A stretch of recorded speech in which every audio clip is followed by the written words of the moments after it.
course, it's too ridiculous. I haven't been to the seaside for years. And now, instead of doing whatever it is one does at the seaside, here I am, sleuthing like mad, trying to clear my poor husband's name. I mean, it's potty, isn't it? Look around you. Would anyone think that 24 hours ago a perfectly strange young girl was found dead in our library? And now here I am with you, tracking down suspects at a 5-star seaside hotel. Murder at the Majestic. Oh, I'm sorry, Jane. Were you thinking? What? Oh, well, perhaps, yes. Ah, well then, I'll be quiet.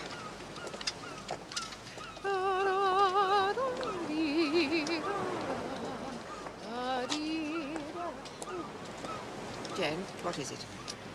That you. Yes? Oh, I don't know. I just wondered. It's just a tube.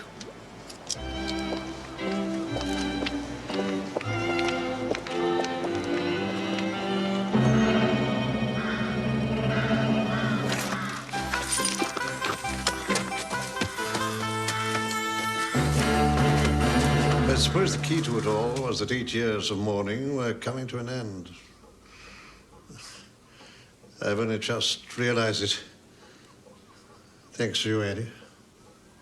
To me? Yes, if you hadn't struggled free of me a little this holiday, then I doubt...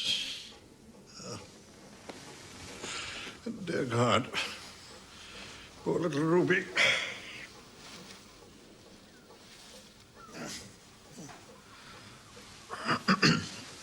Yes, I'm sorry, Mr. Jefferson.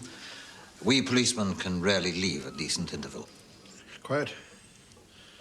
But I want to help, Chief Constable. Very much. What do you want me to tell you? Well, as I understand it, 8 years ago in the plane crash, you lost not only your wife, but both your children, a son and a daughter. And they each left behind a wife and a husband, namely Mrs. Jefferson here and Mr. Mark Gaskell. Yes, we were very much thrown together, as you might imagine. Mark and Adelaide were very good to me. I sometimes think I owe my will to live to them. I've become more independent, mind you, over the years. Perhaps it was necessary. If you'll excuse me, Colonel, I really ought to find my son, Peter. Yes, of course. I'll see you soon, Jeff.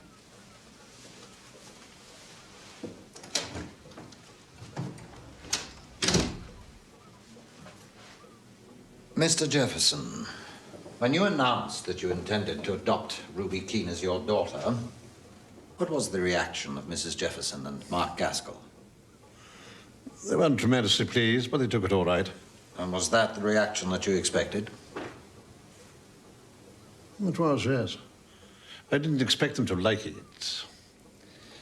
I had made healthy provision for both of them when they married my children. Yes? So I didn't expect them to behave unreasonably. It's my experience that families often do. Oh, but we shared a lot. Don't forget. And they had no blood claim on me. True. And when you decided to adopt Ruby Keene, did you also tell them how much you were going to leave her? They're not stupid. They'd have made educated guesses. How much was it, in fact? 100,000. Yes, I suppose that's a motive. I don't envy you trying to prove either Mark or Adelaide a murderer. Jane, really? One can't solve a murder with sand in one's shoes. I want my lunch. Oh, yes, of course, Dolly dear. You run along. Yes, I'm sorry not to be more companionable, but Oh, come along, Jane. Are you going to tell me or aren't you? I'm sorry. Well, for heaven's sake, who strangled Ruby Keene? And why did they leave her body in our library? Oh, that, yes. Well, isn't that what you've been thinking about? Well, way. Yes. Of course, it's obvious who might have done it, but as I say, there's something missing. Yes.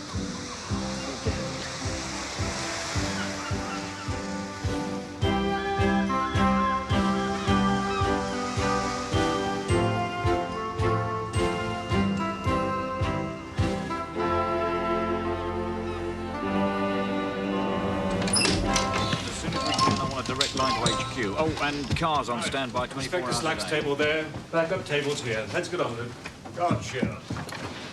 Ah, yes, Mr. Bartlett. Ruby Keene seemed happy enough to dance with you?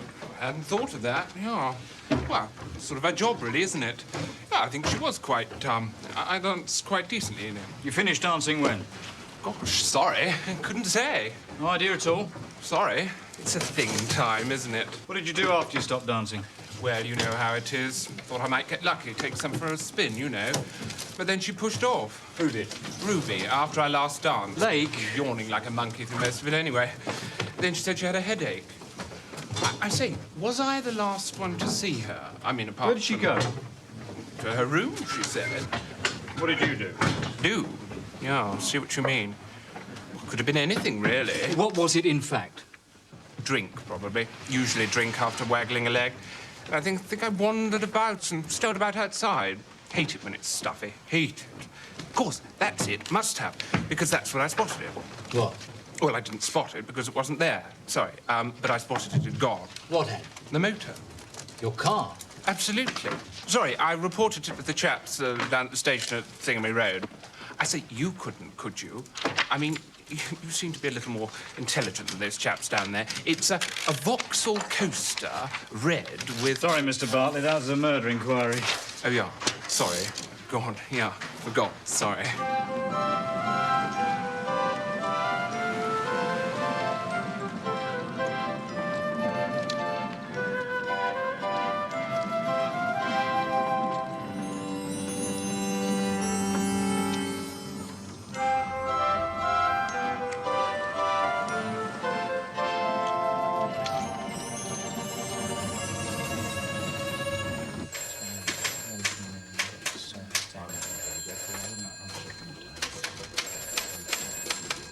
You are staying here alone. You checked in on Wednesday and planned to leave on Sunday. And you never met Miss Keene. Well, thank you for coming along. We won't need to contact you again. I'm sorry to trouble you again. Not at all. We need to establish... Lake! Sir? Perhaps you'd be so good as to... Hello. Yes, can I help you? Ackroyd? Mrs. Perkins. Yes, now what can I do? Now, Miss Turner. You were walking your dog? We need to establish the actual times, you see, of your cousin's movements. And, of course, the movements of others who are involved. Yes, of course. Now, you said in your previous statement that she did her exhibition dance with Mr. Starr. Yes, that was 10:30, there or thereabouts. She used to look forward to it. Ladies and gentlemen, Miss Ruby Keene!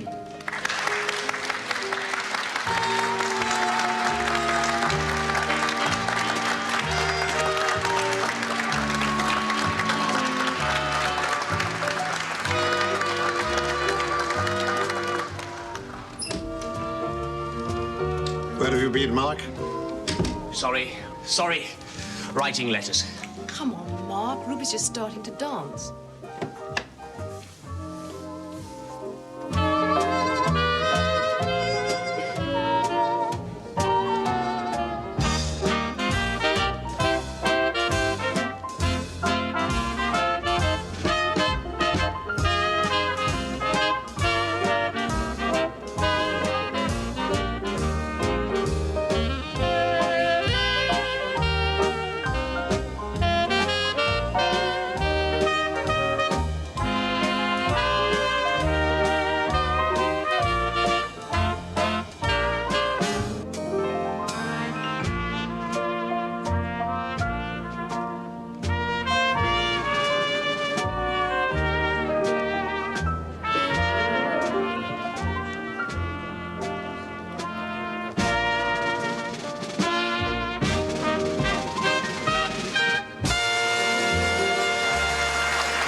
Her next appearance was scheduled at midnight.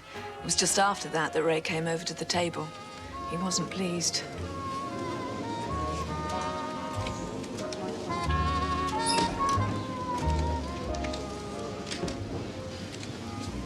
I'm sorry to interrupt.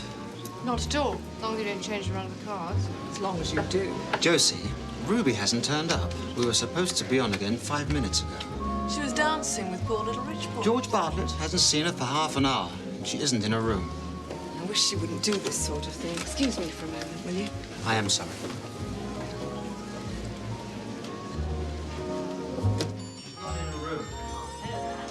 But we're supposed to be on now.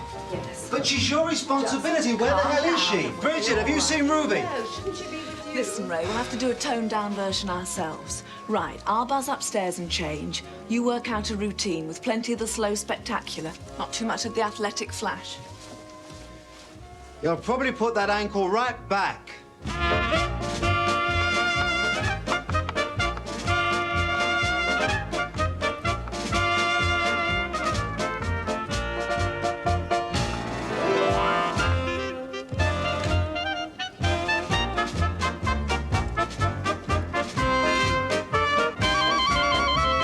Stayed up for her? Till nearly 2. Mr. Starr persuaded me to go to bed eventually. When did the bridge game actually begin? 10:30. We would have started earlier, but Mr. Gaskell had some letters to write. At least, that's what he said. I think it was an excuse, actually. He's not that keen on bridge, I don't reckon. But he was back in time to see Ruby's dance? Yes. And did anyone leave the table before Ruby was reported missing? No. I knew what I was doing. Others will tell you that Ruby amused me. It was more than that. To an extent, of course, she was performing. She was a natural storyteller. She had that from her background. Her parents were both theatricals. What a childhood. Dreadful lodgings. Catching the train on Sundays and not going to church. They had to get to the next touring date, you see. Fascinating to me, this sort of thing. And, you know, even the most horrifying anecdotes always ended in laughter. Her laughter, I mean. No complaints, no comments. Just clear-headed amusement. She had a marvelous knowledge of life. And it had left her unsullied. Unsullied? Yes. I want to make that clear.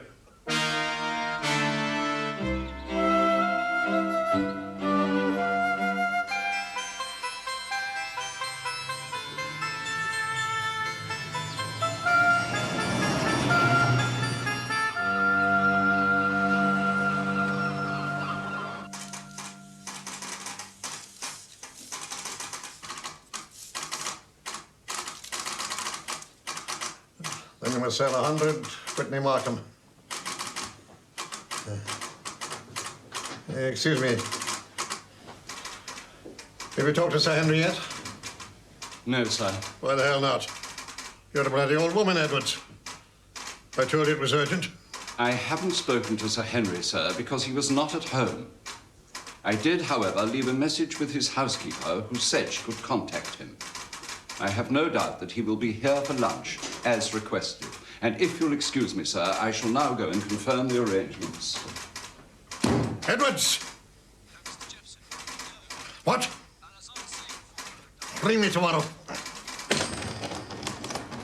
Excuse me, I say, you from Scotland Yard? I'm Peter Carmody. My name's not Jefferson, you see, because Mummy was married before. My real daddy was killed in the war. Gotcha. Do you like detective stories? I do, most of them. Got lots of autographs, Dixon Carr, H.C. Bailey, and Dorothy Sayers.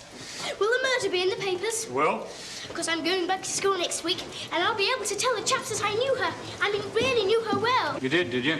Yes. What did you think of her? Not much, quite honestly. She was pretty thick.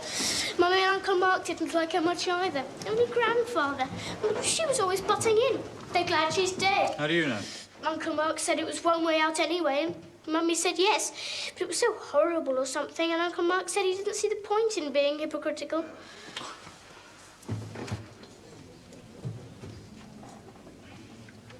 Sir.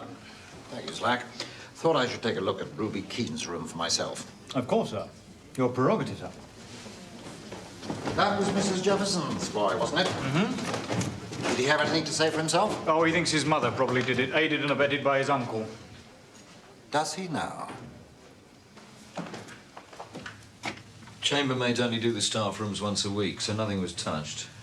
No unaccounted prints. Is this the dress she was wearing for the exhibition dance?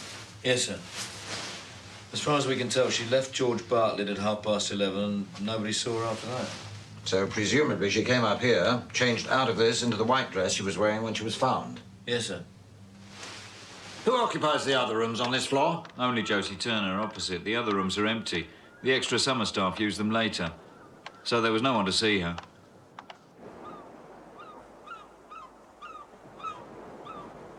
The fire escape's hardly lit at night. She could climb down and practically guarantee not to be noticed. Yes. There's only one reason why a girl changes her dress. Quite. She was going to meet someone. I'm sorry you had to cancel your little gathering. I was looking forward to it. Everyone's catching it. The Naylors rang last night to cancel their due. Yeah. Never mind. Yes, yes. Well, my regards to Mrs. Duffy. Goodbye.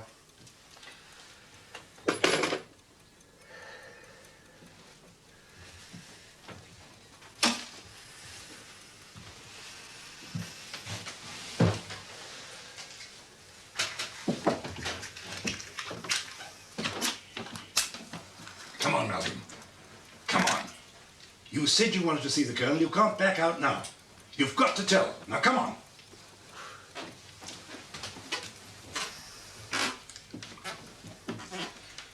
Here's a good lad. Malcolm? How's the world with you? Malcolm's made a discovery, sir.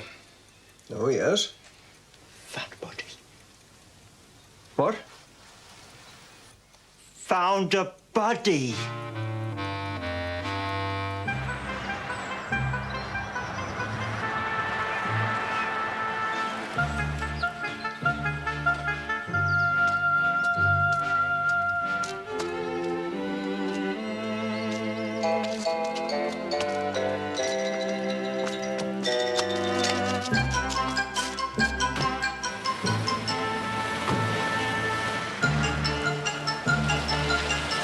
Assuming she was going to meet somebody.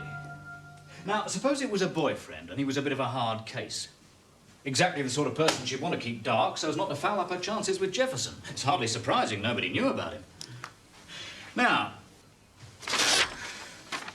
suppose she tells him that Jefferson is going to adopt her. Well, he doesn't like this a bit. Going to take her right out of his class. He's good as lost her. Now, he probably doesn't mean to kill her, but he's stupid, doesn't know his own strength, panics,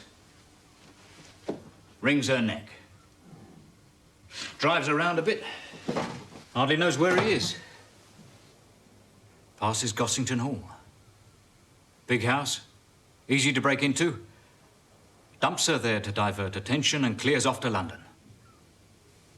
Well, I think it's about the best line we have at the moment. There is the financial motive, of course, but at this stage it looks as if Mrs. Jefferson and Gaskell have a cast-iron alibi.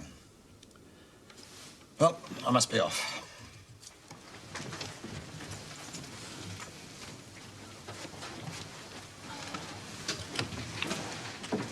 Slack, I want you to report to me at the end of each day, whenever you finish.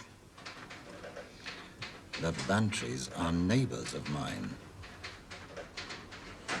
Huh?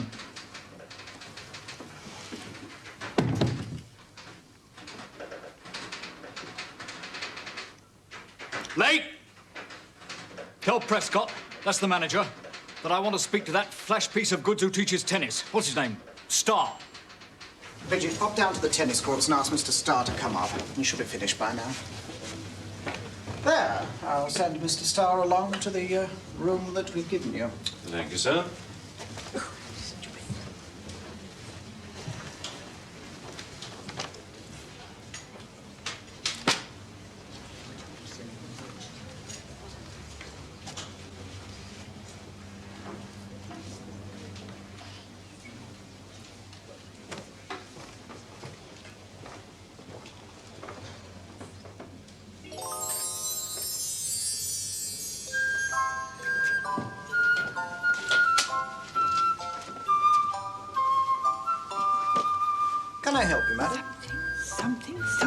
seen and I don't know what it is. Madam. Oh, I beg your pardon. How can I help you, madam? Oh, I only wish you could. I sometimes feel we have no control over what our eyes decide to see or not to see. Oh, that's it. Yes, I should like to buy one of those newspapers. No. Compliments of the house. Thank you very much. I only knew her as a dancing partner. She seemed a very pleasant girl, a bit dim. What about men? Well, for what it's worth, I always thought of her as very innocent. She spent most of her time with the Jeffersons. I assumed she was missing a family. Did you know that Mr. Jefferson was planning to adopt her legally? Crafty little maiden. Not so dim, perhaps?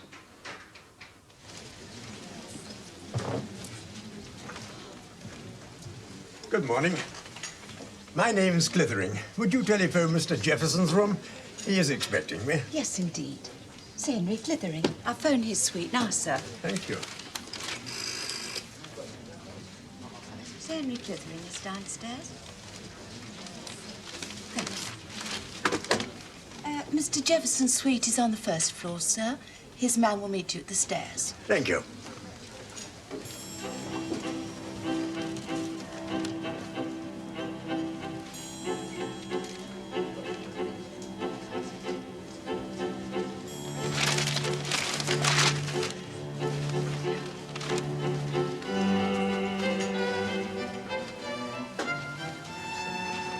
Josie Turner knew about the adoption business?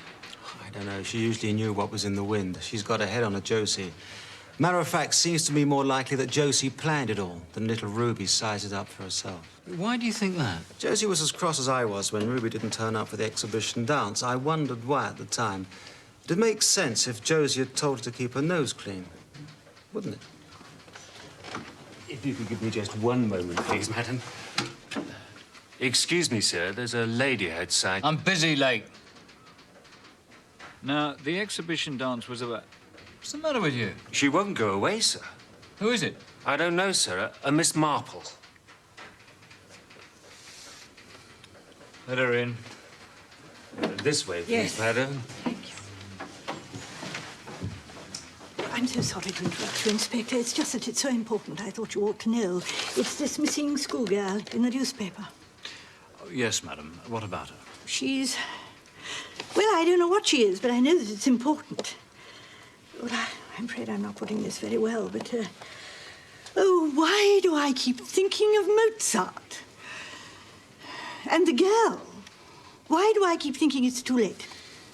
Do you know her, Miss Marple? Now, there's another thing. No one seems to know anyone else in this business. This business?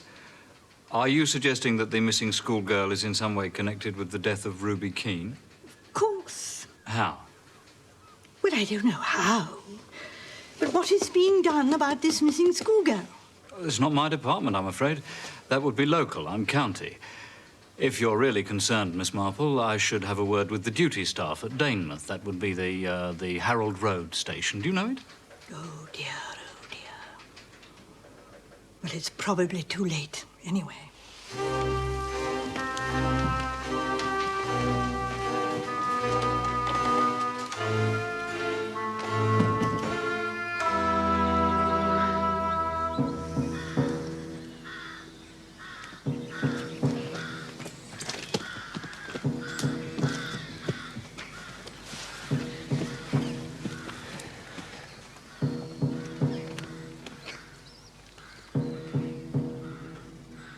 Any clues? Young girl. Ruby and I did our 10:30 dance together. I didn't notice what happened to her then. I had my partners to look after. When she hadn't turned up by midnight, I saw George Bartlett. He said that he hadn't seen her since around 11:30.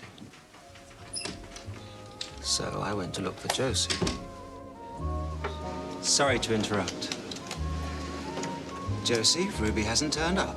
George Bartlett hasn't seen her for half an hour. I wish she wouldn't do this sort of thing. Excuse me. I am sorry.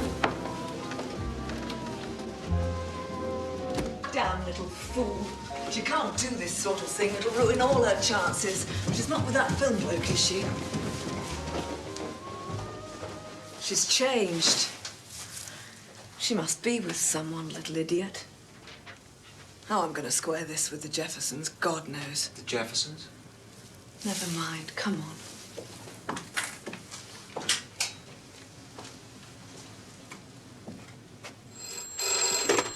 Lake here? Who do you think Josie Turner meant when she talked about that film bloke? Chap who comes here occasionally. Basil somebody. Where? Got a weekend cottage somewhere around. I suppose that's who she means. Thanks. Excuse me, sir. Well? HQ, sir. They think they found the schoolgirl. Think? The body's very charred, apparently. She's in a burnt-out car in a disused quarry about 5 miles from here. Ben's Quarry. The car's a Vauxhall Coaster, sir.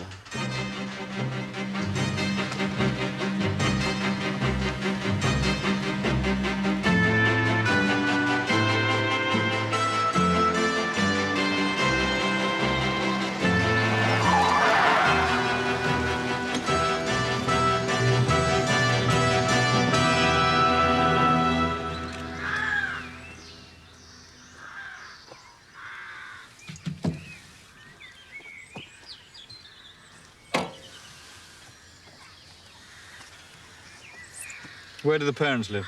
Westcliff, sir. You have to admit it has all the bizarre ingredients of a cheap thriller. Most extraordinary. That really is the most extraordinary story. Arthur Bantry's place. What do you want me to do? What I would do if I went in this damn chair. Find out who killed the girl? Yes, you're the professional. It's a long time since I did any detection. Mind you, I suppose now I've retired from the yard, I can nose around a bit without treading on too many toes. Good. All the same. May I make a suggestion? Do? Did you know that downstairs in the foyer is one of the most formidable criminologists in England? Really? Oh, yes. And I can lay you almost any odds you would never recognize her as such. There she sits, an elderly spinster. Sweet, placid, so you'd think. Yet her mind has plumbed the depths of human iniquity and taken it all in the day's work. How do we involve her? I expect she's involved already. She lives in St. Mary Mead, only a couple of miles from Arthur and Dolly's place. It's extraordinary. She knows the world only through the prism of that village and its daily life. By knowing the village so thoroughly, she seems to know the world.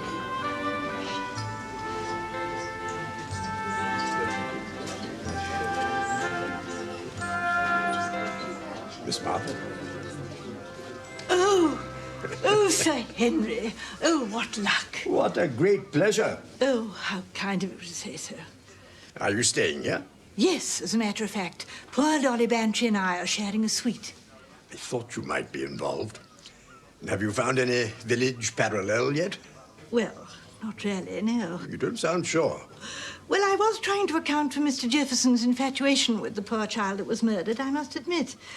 Mr. Harbottle came to mind, and to a certain extent, Mr. Badger the chemist. I knew you wouldn't fail me. Miss Marple, Conway Jefferson has asked me to keep an eye on the case, unofficially, of course. May I call you in for consultation? Equally unofficially. Oh, of course. Sir Henry, if you think my little ramblings would be to the purpose. Oh, good. Then may I ask you and Mrs. Bantry to dine with me this evening? I can't wait to hear the Harbottle Badger thesis. Until tonight.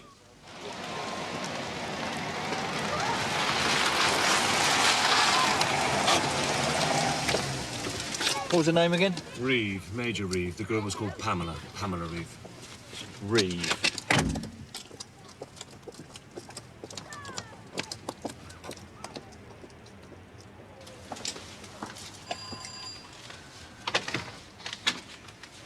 Major Reeve?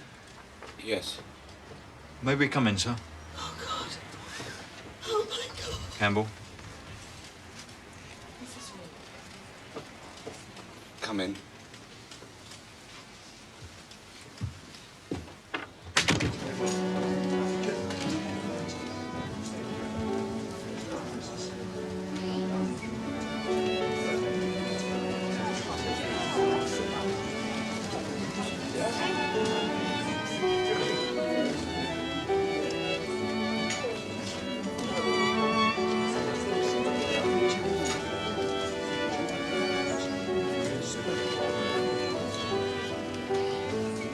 don't think Conway Jefferson is a nasty old man, you know, Jane. Oh, certainly not. Oh, no, I wasn't implying that one moment. No, I simply think he was looking for a nice, bright girl to take his dead daughter's place, and this girl saw her opportunity and played it for all she was worth. Like the young maid in Mr. Harbottle's. Ah, Harbottle. Good. Yes, an ordinary girl, nice manners she had. Mr. Harbottle's sister kept house for him and went away to nurse a dying relative. When she returned, she found the girl completely above herself, sitting down in the drawing room, laughing and talking, and not wearing her uniform. Tut, tut. People said things, but I don't think there was any familiarity. I think it was simply that the old man found it much pleasanter to have a young, charming girl telling him how amusing and clever he was than Miss Harbottle continually pointing out his faults to him. Yes.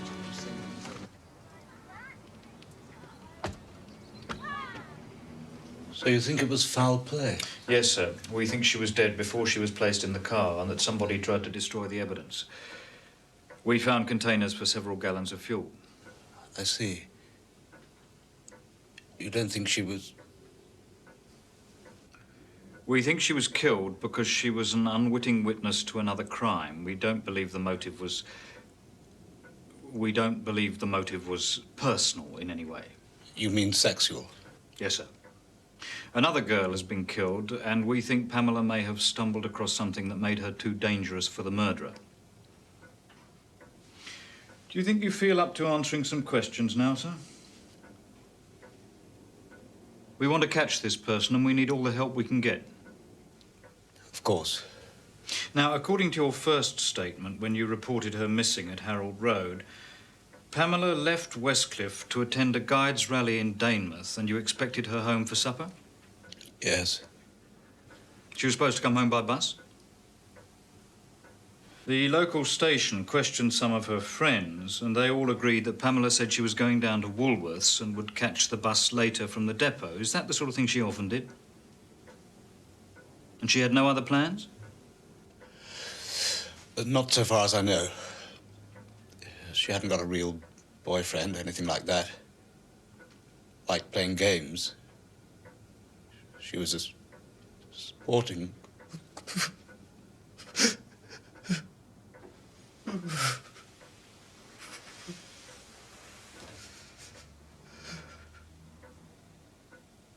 And when Mr. Badger discovered that Miss Hart was carrying on with a very undesirable young man connected with racecourses and had actually pawned some of Mr. Badger's presents, well... He was furious. Well, he was certainly disgusted.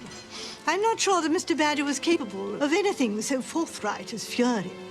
Mrs. Badger got a fur coat out of it. Do you think Mr. Jefferson would be capable of fury? Conway?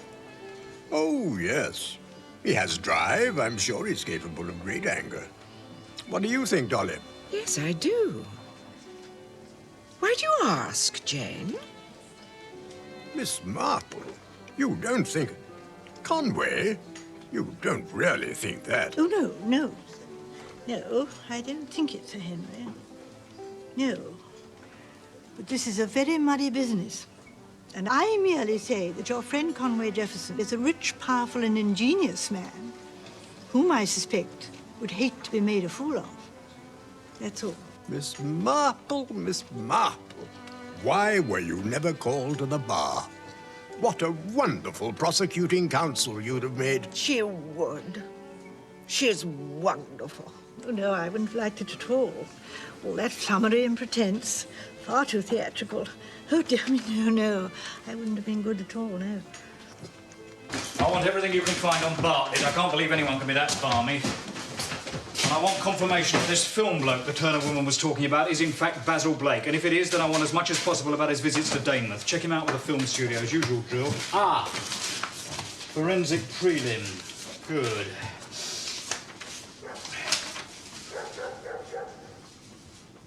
Here, was there a long-haired rug in that library? No, the hearth rug was a patterned Oriental sort of thing. That dress she was wearing had some long hairs stuck to it, apparently. Yeah, white hairs. Not wool. Ah! There it was, probably a goat. Mountain goat, something like that. Mountain goat, no. Don't reckon I've ever seen one. Whose house would you find one of those in, then? How about an ex-colonial type? Favourite occupation when bored with safeguarding the empire, shoot a Himalayan goat or two, eh? What, Bantry? Why not? On his own admission, driving around between 10 and 11:45 on the night in question. No witnesses. Was at the Majestic last week. Knows the Jeffersons. But who'd be so stupid as to dump a body in their own library? Or so clever.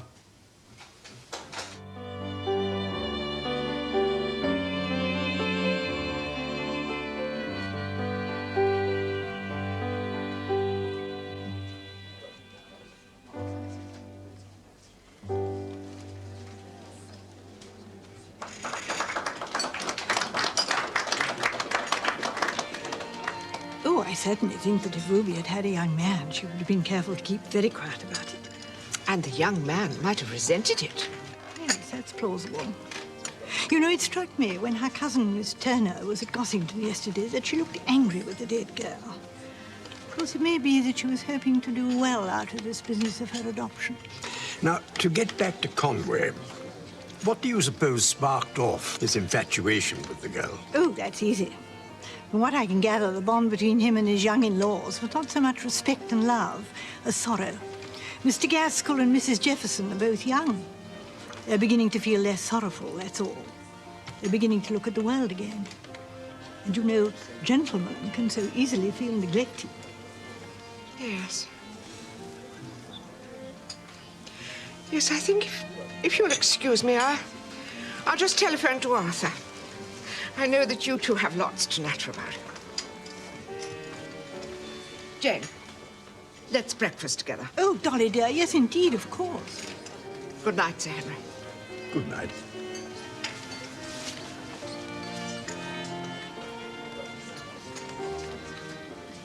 Why did you refer to Mrs. Bantry as poor Dolly this afternoon?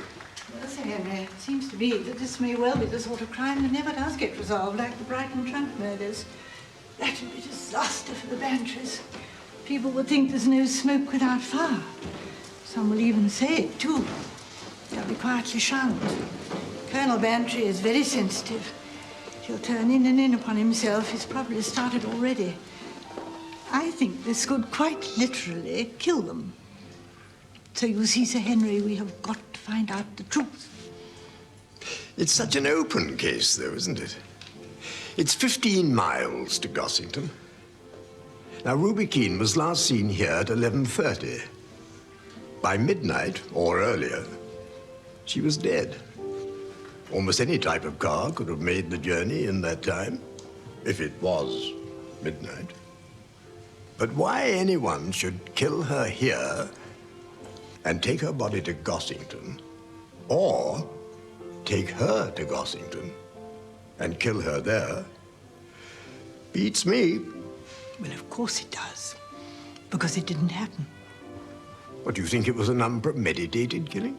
I don't think anything of the kind. I think that a very careful plan was made, and what happened was that the plan went wrong.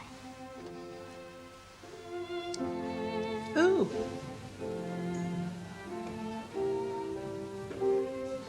What is it? The orchestra. That tune. Dolly was humming it this morning. Do you know it? It's been haunting me, and here they are playing it. Do you know what it is? I'm not very up on the latest thing. It's Mozart, Sir Henry.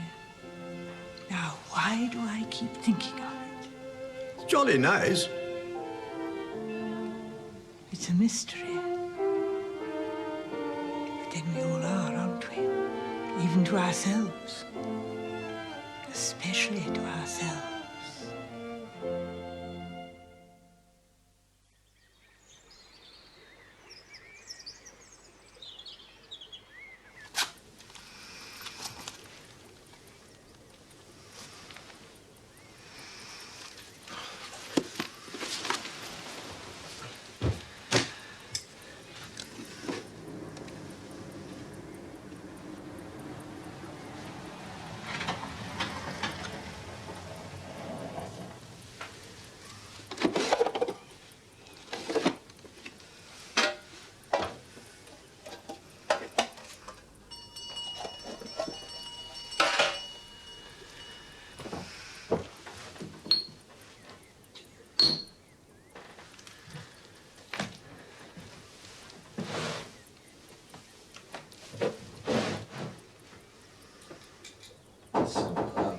Come in. Ah, that's the police again. I'm afraid it is, sir. There's no need to be afraid, Lorimer. No, sir. You seen any tobacco? No, sir. I think I'll go and get some. What do they want, then? They're asking if we have any long-haired white rugs in the house, sir. And have we? Not white, I believe, sir. Pale, yes, I said. They want to take samples. Of what? Of the hairs in the rugs, sir. Of the hairs in the... Well, let them search the place. If this is the open season on hairy rugs, let them loose. Oh, why not? All right, go ahead. Turn the place upside down. Liberty Hall! Liberty Hall!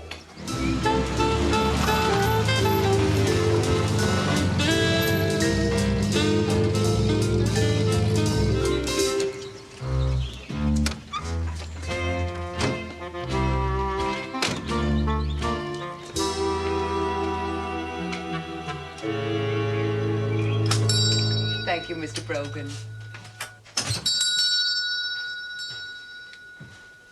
Good morning, Miss Ellis.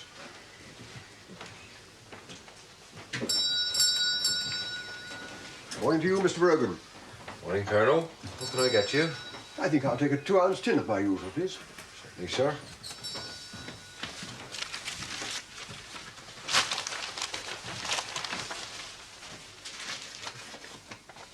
Thank you.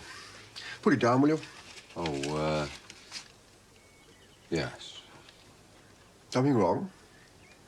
Nothing, sir. Nothing at all, Colonel. Please, Sad day, Mr. Brogan. Sad day.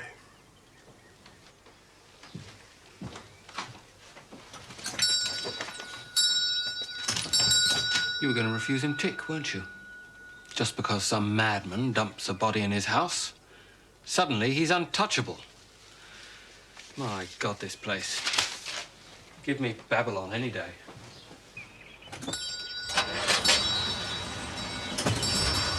Colonel. What is it, Blake? I just wanted to say how sorry I am, sir. You are? About what? This business of the body in your house. It can't be very amusing.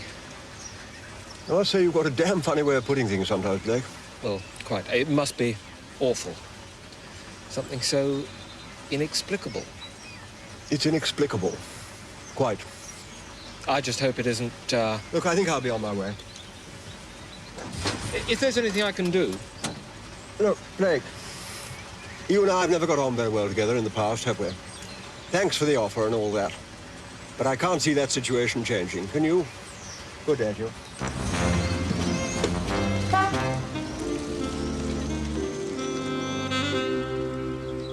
Oh, yes, it was all Addie's fault, all right. Too many tennis lessons with that good-looking young fellow. Mark. Jeff felt neglected. No wonder he turned to our little dance hostess. Well, you weren't exactly over-attentive to him yourself. Ah, no, but it's female company that's the key to it, as to everything else. Yes, but I mean a girl like Ruby Key. Oh, quite. Jeff's always been such a sensible, level-headed old boy. Gentlemen are sometimes not so level-headed as they seem.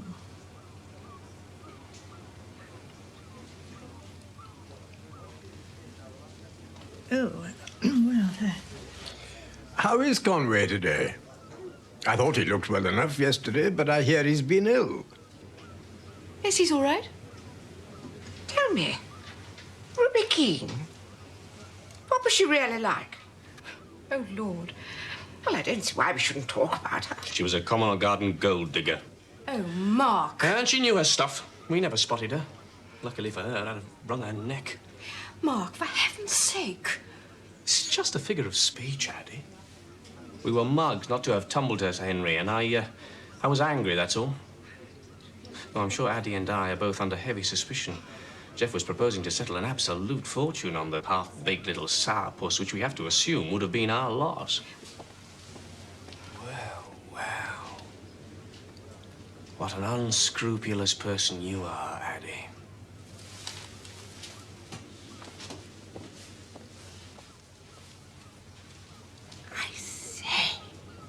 dear old Hugo McLean. Yes. Addy only has to whistle and along he comes, wagging his tail. The most reliable man in England. He's hoping to marry her, of course. Do you take this sack of potatoes to be your lawful wedded husband? I don't know. Well, will you excuse me? My daily duty. Jeff's constitutional. A quick burn up the corniche in the wheelchair. Bye.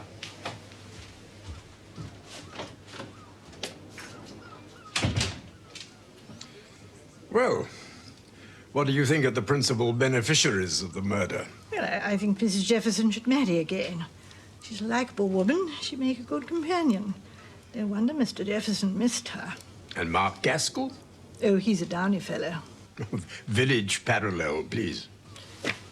Mr. Cargill, the builder, he bluffed a lot of people in having more done to their houses than they wanted to, and then charged them the earth. He married money, too, like Mr. Gaskell. So you don't like him? Oh, yes, yes, I do. Oh, yes, I think he's attractive, but he doesn't take me in. A downy fellow who talks a little too much, that's what I think. And there's another little story.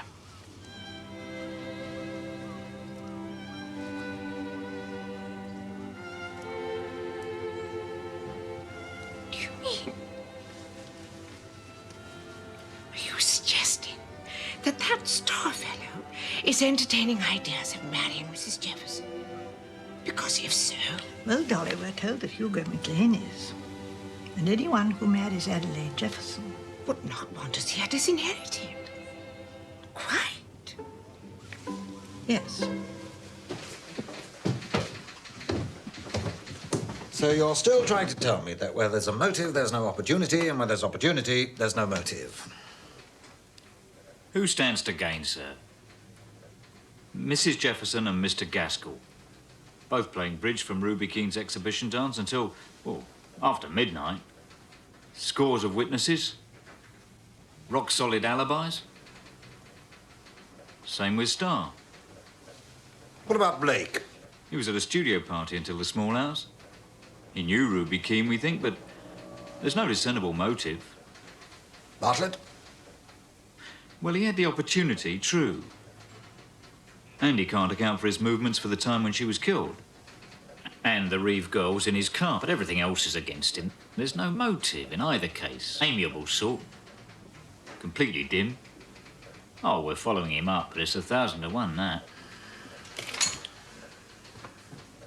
By the way, sir, I suppose Ruby Keane really was dead by midnight, was she? Ah, now, I'd already asked myself that question. So I rang Dr. Haydock, just to verify. He got quite shirty, as a matter of fact. Now, he puts midnight as the absolute limit. Ah, yes, here we are. Apparently, she was heavily drugged before she was killed. A barbiturate. Which doesn't look like impromptu violence, does it, sir? What, a random killer, you mean? A psycho? No, I don't think so. Melchett? Oh, yes, Lake. Thank you. No, he's with me. I'll tell him. Yes, goodbye. Apparently, Basil Blake was seen leaving the studio car park at about 11 o'clock on the night in question. Would that have given him time? Yes, sir, it would.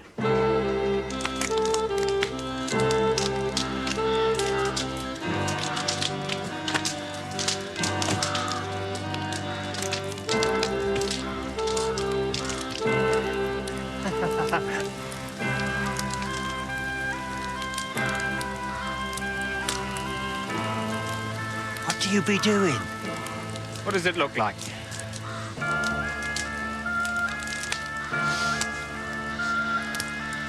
I do stink. You be burning your car. No. My old granny, as a matter of fact.